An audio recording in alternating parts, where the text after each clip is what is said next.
despite the circumstances we're currently in and COVID. So we'll be talking a little bit about just residency applications on the whole and how to optimize your application no matter what. And then some things that are specific to COVID and specific to the circumstances that we're in right now. Just some background on myself. My name is Sana. I have been with Med School Tutors for I think 4 years now. I'm a senior tutor as well as a residency consultant, and I'm excited to chat with you all today. And I will let my co-host introduce herself too. Hi, everyone. I'm Sarah. I have been with MST for, I think, about 5 years now. And I am a PGY3 in internal medicine and soon to be cardiology fellow. Why don't we get started? Awesome. So big things, as I sort of alluded to, we're going to go over sort of dates and important things, dates to know, facts to know as you start the process that are important no matter what. We'll talk a little bit about steps you can take to prepare. We know it's early, it's only June, but these things sort of sneak up on you. So how to start to prepare your application and best prepare for the application season. And then we'll also be taking questions throughout, as well as answering questions towards the end with a live Q&A session. So please feel free to throw any questions you have as we're speaking in the chat, but also if we don't get to them right away, we'll try to get to them at the end. So who we are, if you're not familiar with Med School Tutors, we are a service of tutors of a wide variety of backgrounds that help with all of the step exams, applying to medical school, residency, and beyond. If you have any questions or you want to reach out to us, there are multiple ways listed here at the bottom. All right, so diving right in. So the first thing that is important to get a sense of is the calendar. And so if you're not familiar with these dates, definitely put them in your calendar now. So the first thing is on June 9th, so just in about a week, you can register in MyERAS and start to prepare your application. So what that means is you can start to enter some of the, your personal information, your activities, enter in all of those things like your fake resume into the application and work on that all summer. So they give you quite a bit of time to start to prepare that. September 1st is the day when you can start to submit them to residencies. Residencies are not yet able to see it, but you can start to submit them at that point.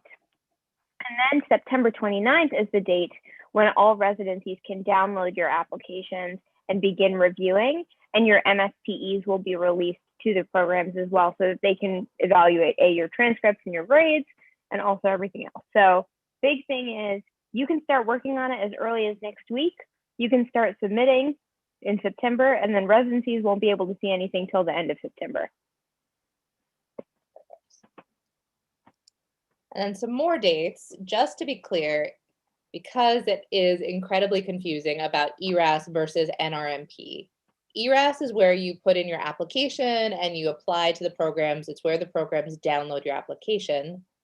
NRMP is the service that you rank programs on and programs rank you and where the match actually happens. So you have to register with ERAS for your application, and by you're starting on September 15th, you also register with NRMP to enter the match. Then you don't really do anything with NRMP until February 1st, where you can start ranking your programs. March 2nd is when you can no longer edit your list. And then March 14th through 18th is SOAP, and then match day is on the 18th. Perfect. All right. So now that we have a brief sort of overview of the timeline and when we should be aiming to have things ready, we want to talk about how to plan for this, the application cycle. So the one big question we get, or sort of two big questions sort of come together, is how much time do I need to prepare my application, and when should I start preparing to apply? So what I'll say is at this point, most people are, so assuming that our audience is mostly people who are planning to apply this cycle. So taking that, most people are certainly are thinking about what specialty they want to apply into, have a good sense of what they're going to be pursuing when they apply in September.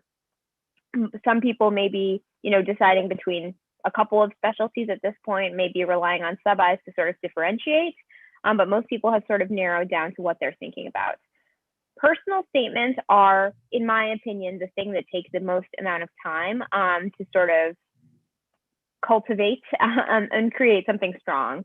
And so that, I would say, start as early as you're able to. And sometimes it's a matter of just sitting down and setting an hour on a weekend and saying, okay, why do I want to go into internal medicine? Why do I want to go into, and just start to jot down ideas. And that way it makes it more piecemeal and you're able to do it throughout time. So I would say as early as now is not too early to start working on the personal statement. And then, as I was mentioning, putting things into ERAS, sort of chipping away at, each activity, because those things actually take quite a bit of time to enter in. If you have free time, start chipping away, start putting those things in as early as you want. But certainly, if you don't have time now, don't stress if you can't do it until August, because that will still give you plenty of time to get everything in.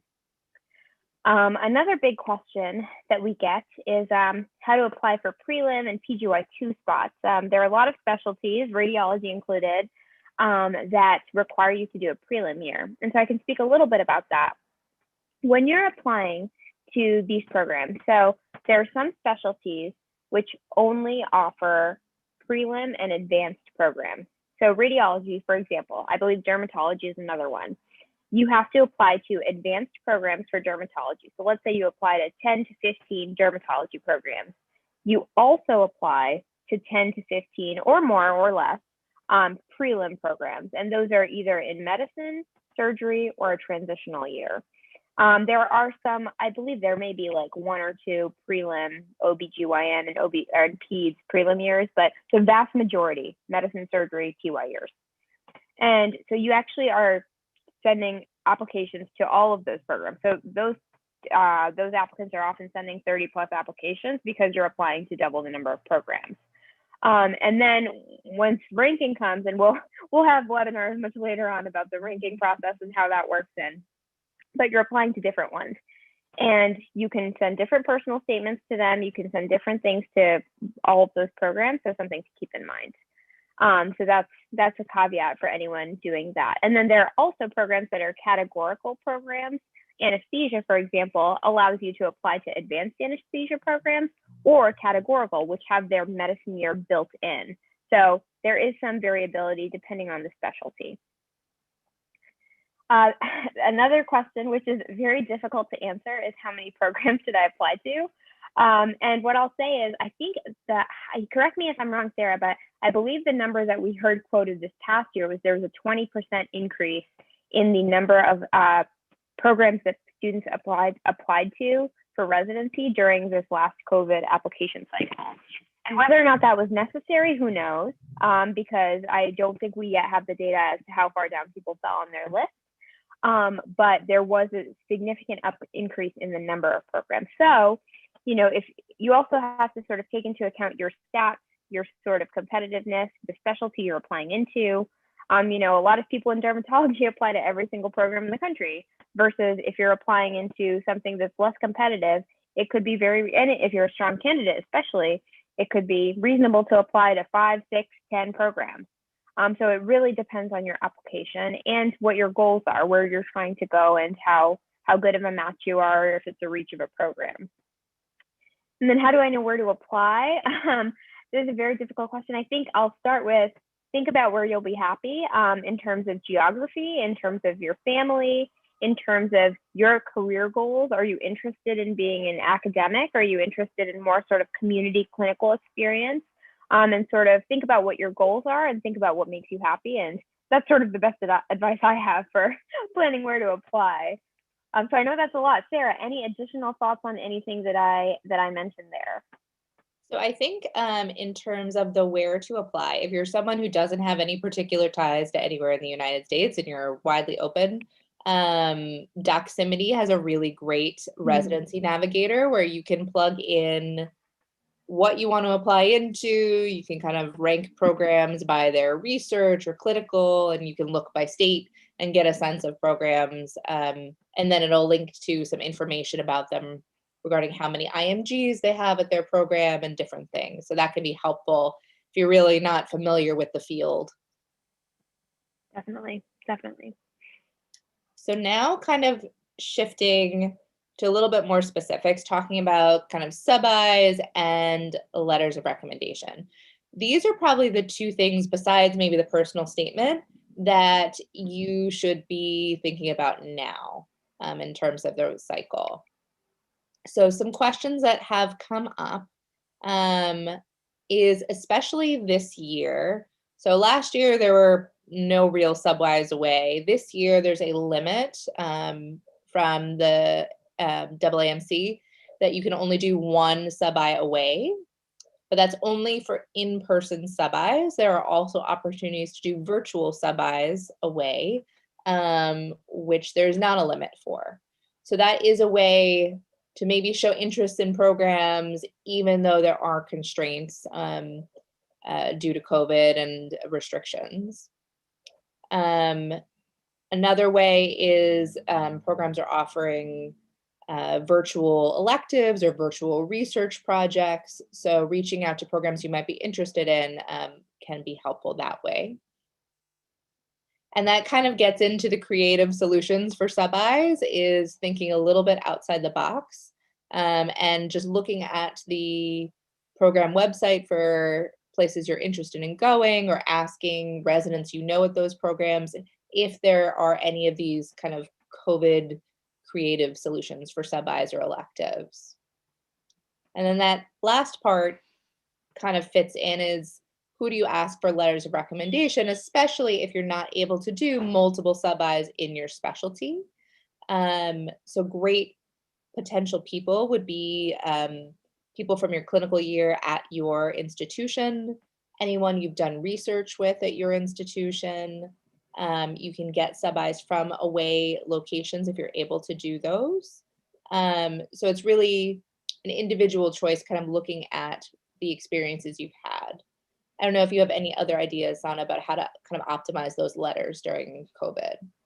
Yeah, I think one thing that's really important to keep in mind, and something I try to remind all my students, is that everybody is in the same boat right now, as far as, sub-Is being canceled, delayed, COVID restrictions.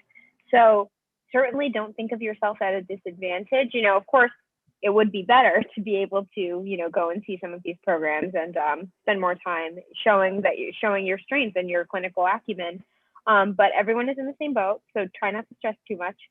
But yes, as Sarah said, programs are going to be understanding to the fact because of the circumstances. So really using your research mentors, using your sort of clinicians that you've worked with in other contexts. I will say only one of my letters was from a radiologist. So I think it's really, really, and I matched at my top choice. So I think you can absolutely match very, very well.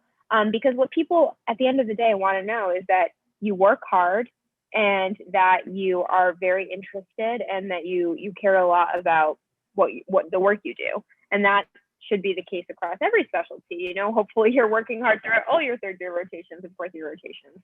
So I think just demonstrating that is what programs are looking for. All right. So I touched on a few of these things already. The first question that we get asked a lot about sort of the personal statement in ERAS. So this is really the bulk of your application, right? Your personal statement is saying, this is declaring myself as why I want to pursue this specialty. What do you need to know about me? And ERAS is sort of all of your resume, right? It's basically just a formatted resume of all of your experiences, all of your research, all of your volunteering in one place. And so the personal statement, as I said, as soon as you start having ideas, jot them down. If you have them now, go for it. I was very much the type of person who, suddenly I'd be struck by inspiration and I'd jot down a couple of phrases and then I'd come back to it and see, okay, how do I sort of use this idea into something a little more cohesive? And, sometimes some people are a little more disciplined about it, setting aside an hour every Sunday to be like, okay, I'm going to sit and I'm going to work on my personal statement today. So however, you guys know yourselves really well by this point and what works for you as far as your, motivational style. So it's certainly reasonable to start now. It's also reasonable to start in 2 months. So whatever works best for you. Tailoring your application is another question we get about different specialties. And what I'll say is every specialty is a little bit different. So speak to people who have gone into the specialty of that you're interested in pursuing. For example, I know that orthopedic surgery really likes you to have a lot of orthopedic surgery research and have worked with a lot of orthopedic surgery clinicians and really wants to see that. And so the emergency medicine folks as well, they really care about seeing emergency medicine experiences. Versus radiology couldn't care less. They really want to see medicine and surgery and just want to see that you work hard in any rotation. So talk to people in the field because they'll have a sense of what program directors are looking for. And so I would say that's really, really what's important. But no matter what, good grades, work hard, strong letters, the things that you already know are the same things that, wouldn't be any news to tell you that. Another important thing that we talk about with a lot of our students is how to address red flags in the application. And so whether that be a particularly low score on a test or whether you had to take time off during medical school or whatever it is, everybody has sort of unique circumstances. I think the best thing is to be, upfront and honest when asked about it. So this may come up more on the interview side. This may not come up in the application itself. It really depends on sort of the nature of the red flag, as you would say. Some people may choose to address it in the application itself, which is completely reasonable if it is appropriate. But I think in general, I would say anything that you consider a red flag, to take ownership of it. And and I think in general, not to quote unquote make excuses for it, just take ownership of it, say what circumstances you were in when that happened and what you've done to sort of improve and show that you're, a strong applicant and that you're now going to be a strong clinician, I think is really what it's all about. Just take ownership of what it was and show how you've grown from whatever it may have been. And whether that be in written form or during the interview is sort of up to your discretion. Talking about COVID is another question we get a lot. And Sarah, you might have a different opinion than me on this, but my general opinion is unless there is some crazy extenuating circumstance, don't do it. And partially because it happened to everybody. This is not a unique experience to you. I think it's happened to absolutely everybody. And B, to be perfectly honest, people are sick of it. I think that it's been on everyone's mind for a year and a half now. And I just don't think that there's that much, unless, again, and I don't know everyone's individual circumstance. So not to say if something, unique has happened to you in the setting of COVID that has really transformed, why you want to go into a specialty, et cetera, then certainly I think it's reasonable. But most of the time, for most people, I think it's probably a no. I agree. Yeah. You also have to recognize that you're talking to doctors who were on the front lines, especially if you're applying places like New York or California that were hit pretty hard. So I think the tone there can be a little bit challenging depending on who you're talking to. Yeah, absolutely. Absolutely. And then another just sort of additional question that we see is about study and rotation schedules being disrupted and the timing of step 2, step 3. So step 3, you should be taking during your intern year. So that will happen during your intern year and I shouldn't say that because, so for some people, it will happen during their intern years. For like prelims, et cetera, a lot of us take it during our intern years. However, I know a lot of people in medicine residencies who take it, maybe their second year, their PGY2 year for step 3. So step 3 doesn't happen until residency, so don't worry about it until then. And then you'll get a sense from your program as to when most people take it and when is a good and flexible time for you to take it, ideally after a lighter rotation when you have a little bit of time to study. Step 2CK, what I'll say is more programs I have found have been wanting to see it before certainly before ranking, but more are wanting to see it, I think, before applications. And as time goes on, I think that will continue to trend that way. At this point, I still think it's reasonable to take it later, not necessarily by September, whatever, that you don't necessarily have to have your score by then. But I think that certainly you should definitely have it done by the winter before programs have to rank you. They shouldn't be waiting on a step score to rank you. So that's sort of my general feeling. But I think in future years it'll get pushed earlier and earlier, and people will at some point need it before they apply in September. What are your thoughts on that, Sarah? So someone just pointed out in the chat, and that's very true, that yeah. for IMG people, step 3 is a little bit different. If you have graduated from medical school, which is a requirement to take step 3, but you are not yet in a residency, you can take step 3 to make yourself look a little more competitive. And especially if you have a lower step 1 or step 2 score, that can be very helpful. And then for step 2 CK, I think especially as we're going to that pass fail, I agree that a lot of programs want it up front. And usually there's about a 3-week turnaround time between taking the exam and your score being available to programs. So if you want to make sure your step 2 is available, especially if you're someone who has a lower step 1 score, or other red flags in your application, you might want to take it by mid-August to really be sure that it's going to be there in time by the time programs download your application by the end of September. All right, so now we're shifting a little further into the cycle, going into interviews, ranking, and kind of beyond. So the number one question that everyone wants to know from us, has been Googling, is, will interviews be in person or virtual? The answer is that no one knows. They have not announced it. Some programs have upfront on their website said that they are going to be virtual this year, kind of no matter what the recommendations are. Some programs may choose to do in person unless they're advised otherwise.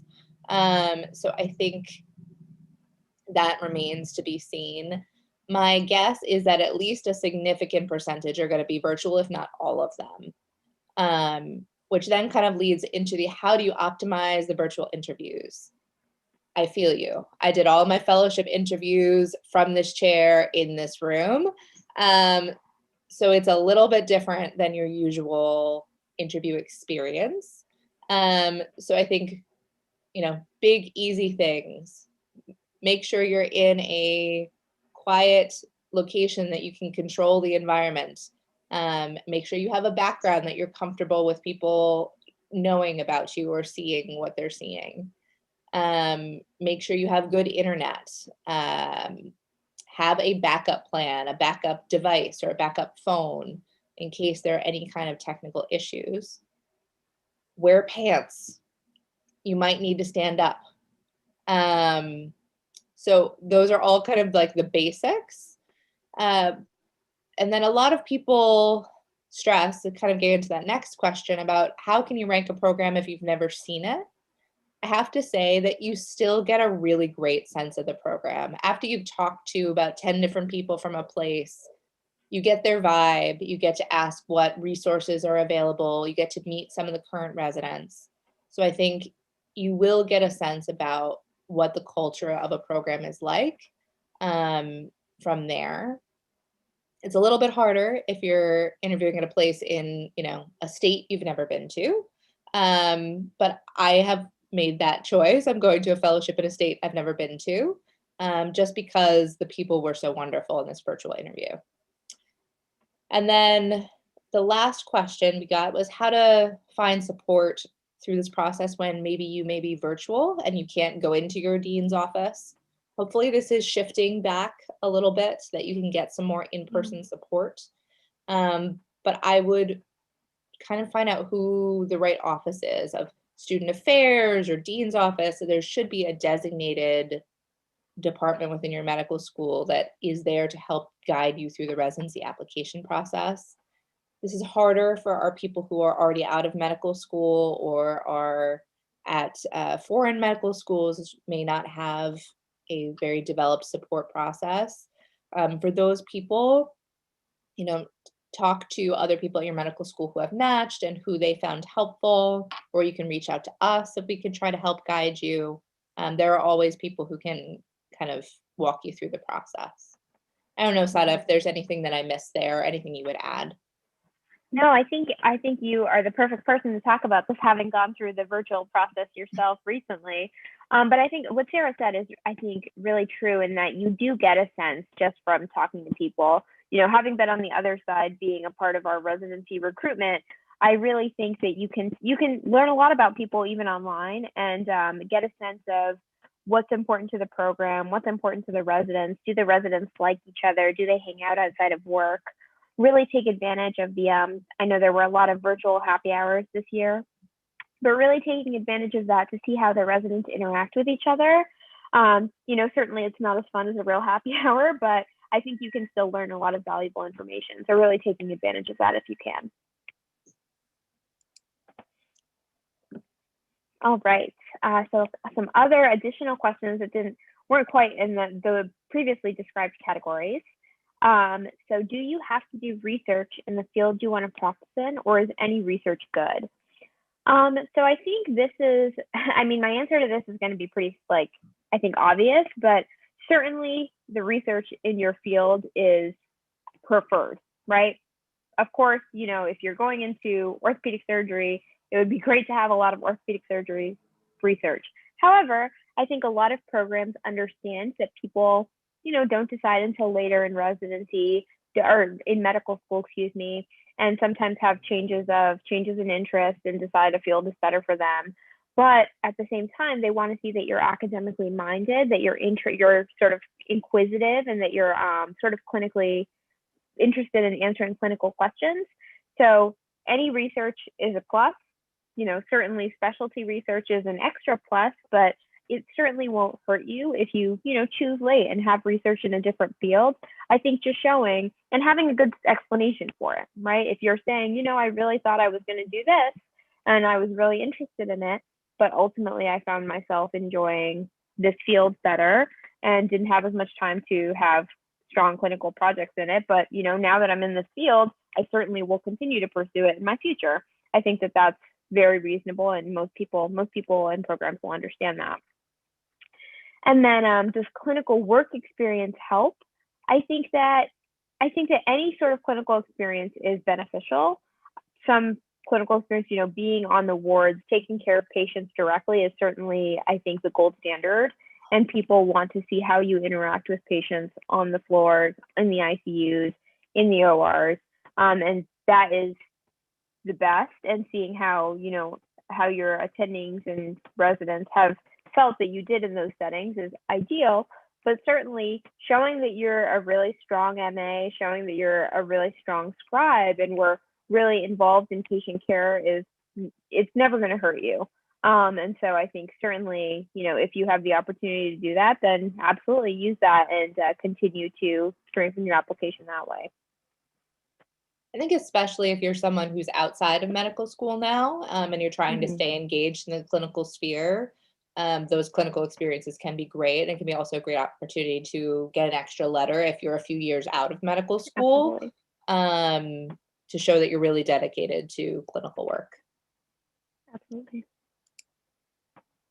So just looping back, now that we've kind of gone through the questions you guys sent in advance, Sana and I are both residency consultants. We also have a very large team of other people who come from a variety of schools, backgrounds, etc. And we can help you with any step of this process. So why don't we get into some of the questions from the chat? And feel free to type in anything that's been lingering in your mind up to now. All right, let me see what we have here. Okay, so one great question we got.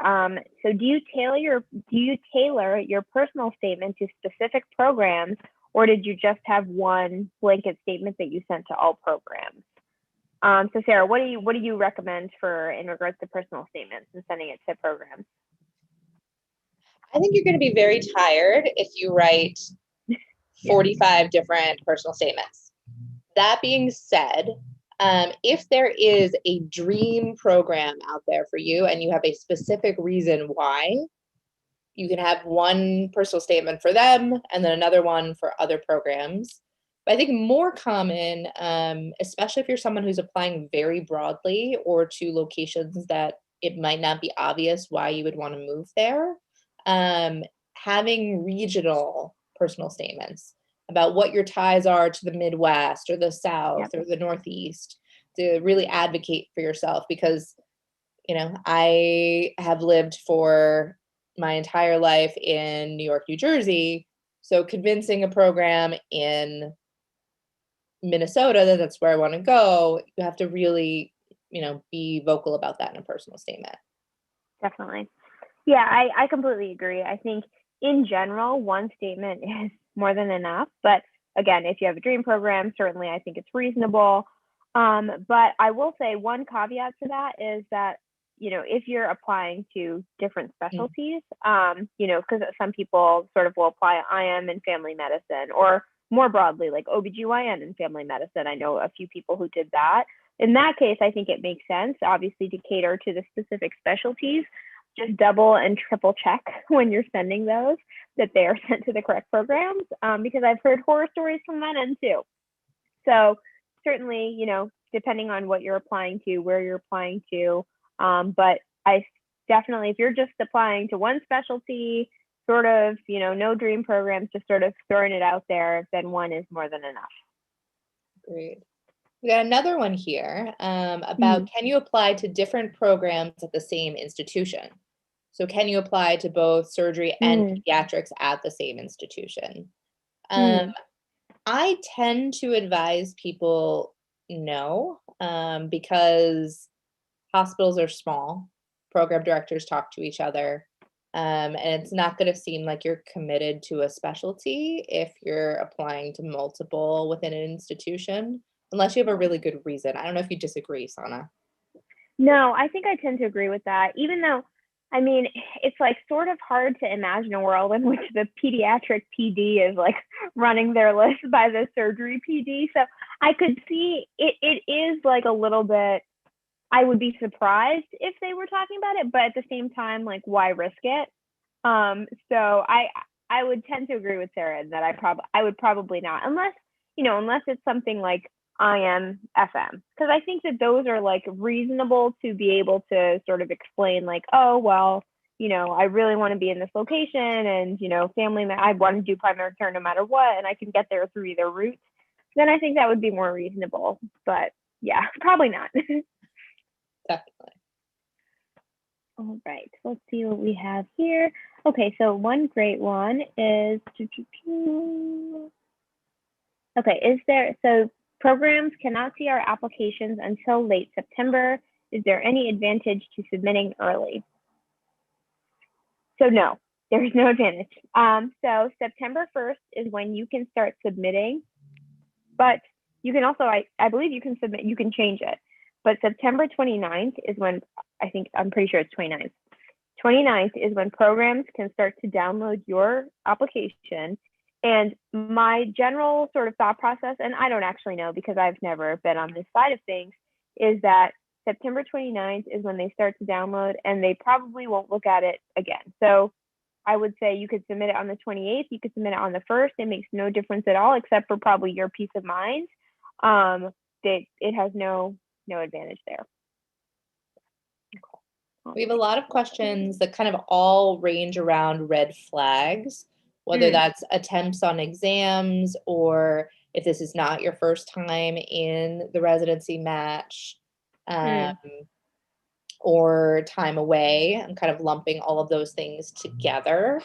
So I think in general, when I advise students who have some red flags in their application, I think if they're big ones, you should tackle them in your personal statement.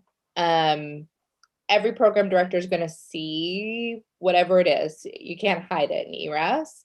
And so having a good, part of your personal statement that says, this is what happened, this is why it happened, this is how I grew from it, and this is why I'm going to be a better doctor and resident because of it, just kind of clears the air. And then they can see all the rest of your application and all the good things that you can bring to the table. If you're someone who didn't have red flags, or you did, and this is your second time around or multiple times around in the match, I think you have to kind of take a look at what your application looked like last cycle and really think about what were the things that you think held you back. Was it because you submitted your application late? Did you not have a great letter of recommendation? Did you have a low step 2 score and maybe this is a good year to try for step 3? So whatever the limiting factor was for you, trying to figure out how you can improve that this time around. Are you someone who's been out of medical school for 5 years and you have any clinical experiences? Can you start doing some research? Those are sort of examples. Anything else you'd add? No, I mean, I think that's perfect. It's sort of, I think that format is really important and I know it sounds a little bit cookie cutter, but just like why it happens, what happens, why it happens, how we grew, why I'm going to be better. I think that is really important. And that's what all the programs are going to be looking for, because people are understanding to the fact that, people go through a lot in their, during medical school and outside of medical school during that time in their life. But just to address that head on. Okay. How do you suggest balancing research and studying? It's the eternal question. It's going to be even harder when you are a resident and you're trying to do research and be a full-time doctor. So I think the best advice I can give is, as long as you love what you're doing, you'll find time to do it. I'm a resident, I'm a mom, as everyone can probably tell from my background. I also work for med school tutors, and I also do cardiology research. And, the ability to time manage is kind of essential to being a doctor, I think, and really spending your time on the things that you find valuable. Yeah, I think, exactly like Sarah said, it's one of those things that you have to sort of find a way to make it work in order to, be a good doctor. But I think that something that's been very helpful for me is just setting apart discrete time blocks in the day, and not saying like, oh, I have all these things to do, just saying like, okay, this from 7 to 9, this is my research time, and I'm only going to do research. I'm not going to worry about the studying, and just setting those like boundaries in my head. And that's not for everyone, right? So everyone functions a little bit differently, but that's something that I found helpful for myself. So here that I think maybe you would be a good person to answer is how to vary your personal statements for prelim and transitional years as opposed to your personal statement for your advanced. Yeah, absolutely. So what I'll say is I did have different personal statements for my radiology programs and for my prelim programs, but they were the exact same except for the last paragraph. So I will say my personal statement was all the same about, what I loved about medicine, what I loved about, what drew me to the field of radiology, what I liked about all the other fields. But the last was, at the end of the day, they know you're applying to be a prelim. They know that you're not applying to internal medicine. And so what I tried to do in those prelim TYs is address why I thought a prelim year would be a strong foundation upon which to build my radiology career, or why I thought their transitional year, or like a robust transitional year, would be, the same thing. So I think that in general, most people's personal statements are less, well, I don't know, different specialties are different, but my personal statement was more about me and my sort of journey through medical school, and less about like radiology. And so because it was so much more about me and sort of all the things that made me what I loved about medicine, I thought that it was easy to apply to multiple different specialties. And just at the end, I tweaked towards, why I want to go to a strong prelim program is because I think it'll give me a good foundation, blah, blah, blah, blah, blah, and do that versus, talking about why I love radiology in the end. So I think that sort of is how I tailored it, and just, talk about yourself, talk about your journey, and then cater that way. So I think kind of also going on personal statements, a couple people were asking about, someone asked about whether it should be under a page. You can maybe get away with a couple of sentences on the second page, but it really shouldn't be longer than that. Yep. Some program directors will stop reading at the end of that first page. And then some others were asking about, dealing with red flags in the personal statement. How much of your personal business should you share in a personal statement? If it's a medical issue, if it's a family issue, and that is really up to you. Yeah. Programs do not have the right to your privacy, and you can say there was a family crisis or I had a medical problem. You don't have to go into any more specifics than that unless you want to. Some people, want to be very upfront about whatever is going on, especially if it's an ongoing problem that might affect your residency or things in the future. Right.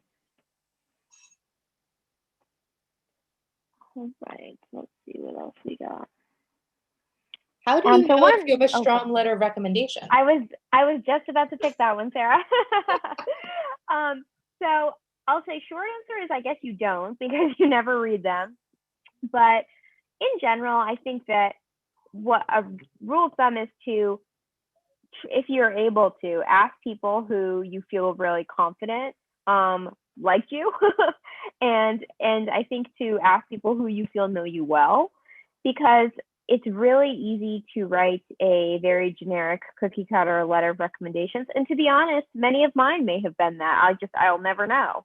But I think even if you have just one or two people who know you really well, who clinically have seen you and you feel you really connected with, to get a sense from there. And I think another caveat I'll add is when you're asking people for letters, I think make it abundantly easy for them to say no, because just say, I know you're super busy. I know you have a lot going on. I completely understand.